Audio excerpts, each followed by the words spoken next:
Lesson 17. The longest suspension bridge in the world. In this text, we'll talk about the longest bridge in the world. Now first, listen to the text, and then answer this question. How is the bridge supported? 大桥是怎么支撑的？ Verrazzano, an Italian about whom little is known, sailed into New York Harbor in 1524 and named it Aggiulemi. He described it as a very agreeable situation located within two small hills, in the midst of which flowed a great river. Though Verrazzano is by no means considered to be a great explorer, his name will probably remain immortal. For on November 21st, 1964, the longest suspension bridge in the world was named after him. The Verrazzano Bridge, which was designed by Othmar Ammann, joins Brooklyn to Staten Island. It has a span of 4,260 feet. The bridge is so long that the shape of the Earth had to be taken into account by its designer. Two great towers support four huge cables. The towers are built on immense underwater platforms made of steel and concrete. The platforms extend to a depth of over 100 feet under the sea. These alone took 16 months to build.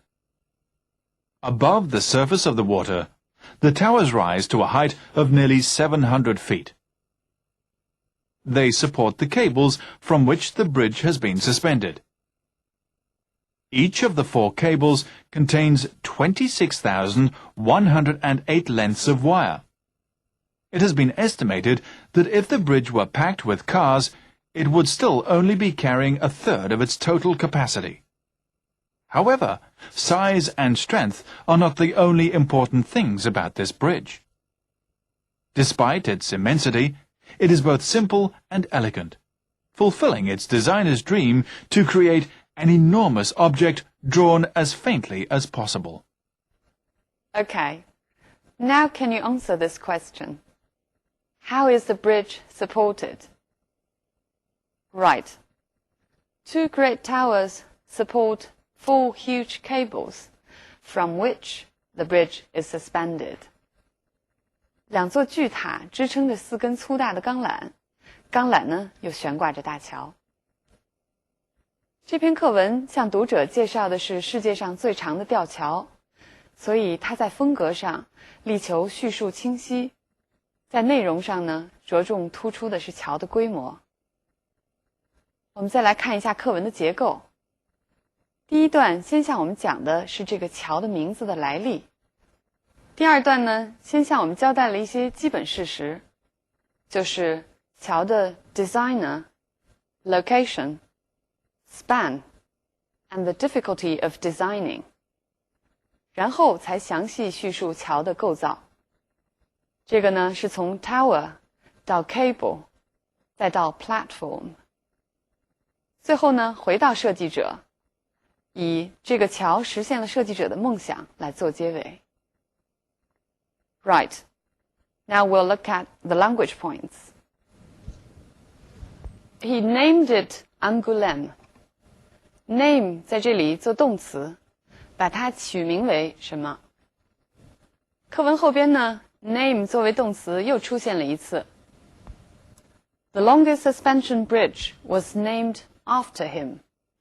这里 name after 是以它来命名的意思。我们再来看两个例子。We name our son Bill. 我们给我们的儿子起名字叫 Bill。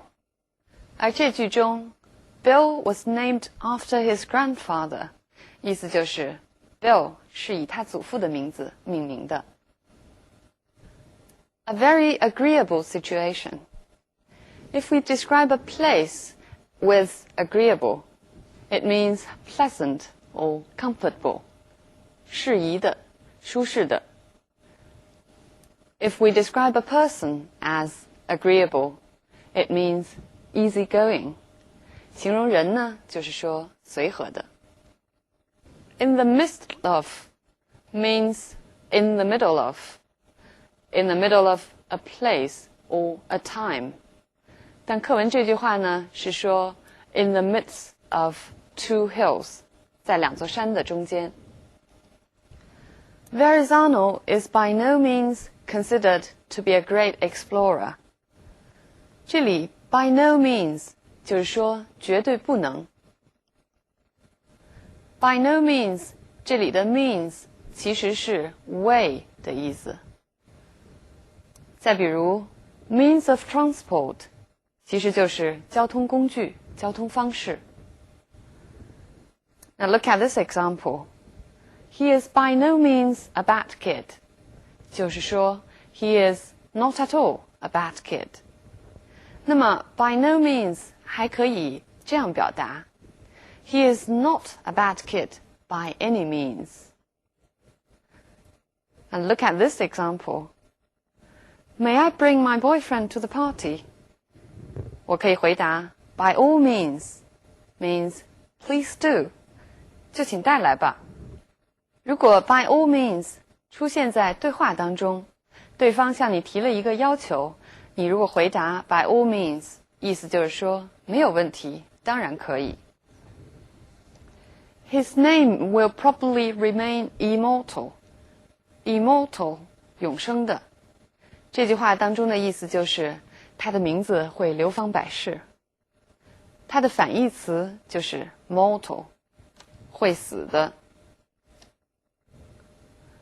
The bridge joins Brooklyn to Staten Island.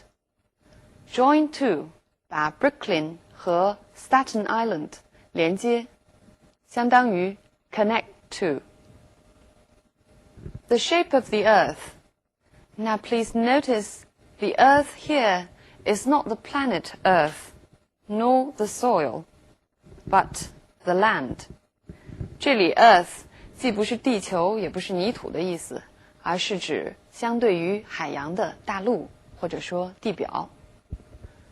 Be taken into account 这是一个固定词组，相当于 be taken into consideration 被考虑。Immense underwater platforms. Immense 巨大的，这里呢是形容词形式。课文后边的一句给我们提供了它的名词形式，是 immensity. They support the cables from which the bridge has been suspended.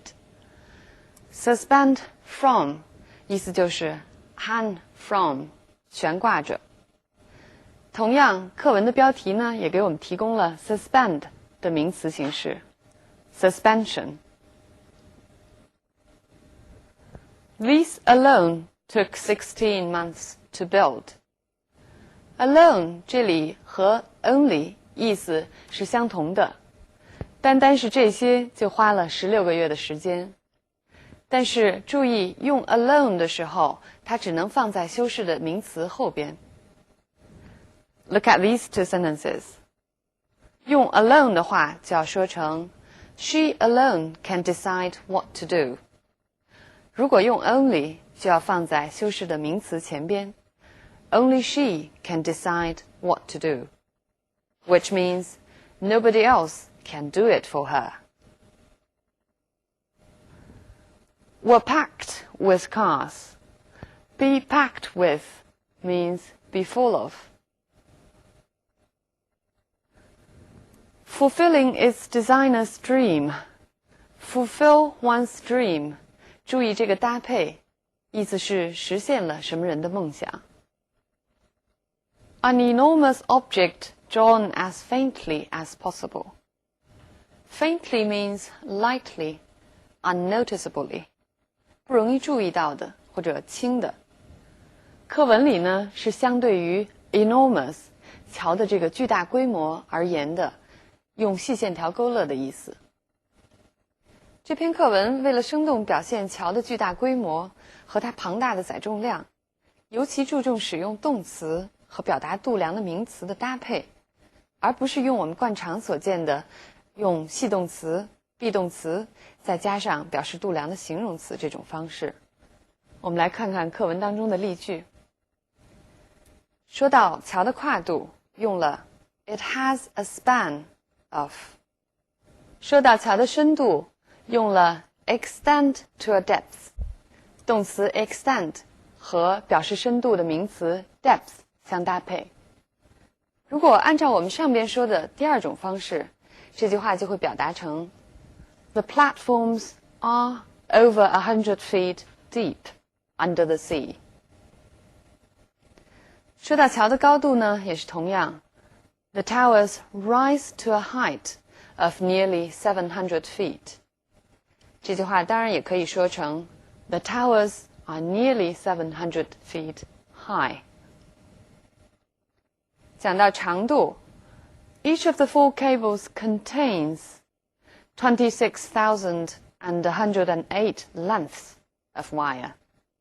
载重量用 carry 和 capacity 这个名词来搭配。使用动词和表示度量的名词的搭配呢，在文体上就会显得更加正规，叙述口吻也显得更加客观。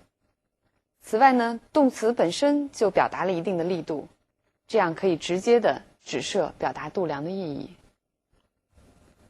Now finally, let's come back from the language to the text itself. 最后呢，我们再回过头来看看课文。This text is a description of a bridge. In other words, it's a descriptive essay. Descriptive essay 就是说明文，或者说叙述性的文章。In a descriptive essay, clarity is the most important thing. How to achieve clarity then?